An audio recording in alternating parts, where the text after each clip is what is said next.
হাসপাতালে হাম ও উপসর্গ নিয়ে নতুন করে কতজন রোগী ভর্তি হয়েছে আজকে, একটু সব মিলে সার্বিক অবস্থাটা জানাবেন। ছোয়া নোয়াখালীর হাম যে পরিস্থিতি আসলে বলা যায় এখন স্বস্তিদায়ক, অর্থাৎ নোয়াখালীতে হামের যে প্রকোপ সেটি কমতে শুরু করেছে। আমি যদি হাসপাতালের যে কর্তৃপক্ষের যে পরিসংখ্যান সেটি যদি বলি, বা আমি আপনাকে দেখাচ্ছি এখন যে হাসপাতাল একটি বারান্দা, এখন থেকে ঠিক এক সপ্তাহ আগে এখানে হামের রোগীতে ঠাসাঠাসি অবস্থা ছিল, বারান্দা মেঝে বা সব জায়গায়। তবে আমি এখন যে ওয়ার্ডটিতে রয়েছি এটি আসলে একটি ডায়রিয়া ওয়ার্ড, কিন্তু হামের প্রকোপ বাড়ার পরে এই ওয়ার্ডটিতে হাম এবং ডায়রিয়া রোগীদেরকে রাখা হচ্ছিল। তবে এখানে হাম এবং ডায়রিয়া রোগী দুটো একসাথে রয়েছে, অর্থাৎ এই কারণে আসলে এখানকার যারা রোগী রয়েছেন বা অভিভাবক রয়েছেন তারা উদ্বেগ প্রকাশ করছেন যে আসলে হাম যেহেতু ছোঁয়াছে ও সংক্রামক অতিমাত্রা, সেজন্য আসলে হামের রোগী এবং ডায়রিয়া রোগী একসাথে থাকার কারণে উভয় সংক্রমিত হওয়ার একটি শঙ্কা রয়েছে।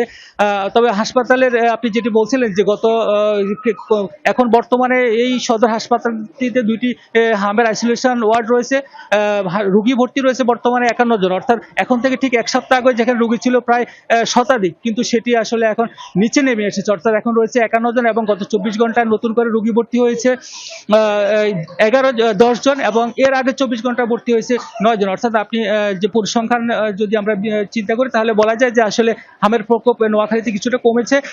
তবে এক সপ্তাহ আগে এখানে প্রায় শতাধিক রোগী ছিল এখানে, তারপরে এখনো কয়েকজন হামের রোগী রয়েছে, এখনো যেটি বলছিলাম যে প্রায় 51 জন।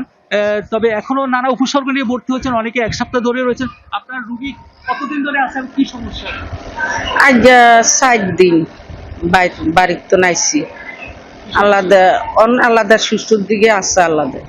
হ্যাঁ, একজন রোগীর অভিভাবক বলছেন যে আসলে 4 দিন ধরেই তার রোগী এখানে হাম উপসর্গ নিয়ে ভর্তি হয়েছে, এখন একটু সুস্থ দিক আছে। তবে নোয়াখালী যারা সিভিল সার্জন বা চিকিৎসা কর্তা ব্যক্তি রয়েছেন তারা বলছেন যে নোয়াখালীতে হাম প্রাদুর্ভাব কমানোর জন্য যে টিকাদান কর্মসূচি শুরু হয়েছে এবং 5,05,000 শিশুকে টিকাদান কর্মসূচি চলবে আগামী 10 এপ্রিল পর্যন্ত। তারা মনে করছেন যে টিকাদান কর্মসূচির মধ্যে দিয়ে হামের যে প্রাদুর্ভাব সেটি কমানো সম্ভব হবে। একদম। শুভচন্দ্র, ধন্যবাদ আপনাকে আপডেট দেওয়ার জন্য।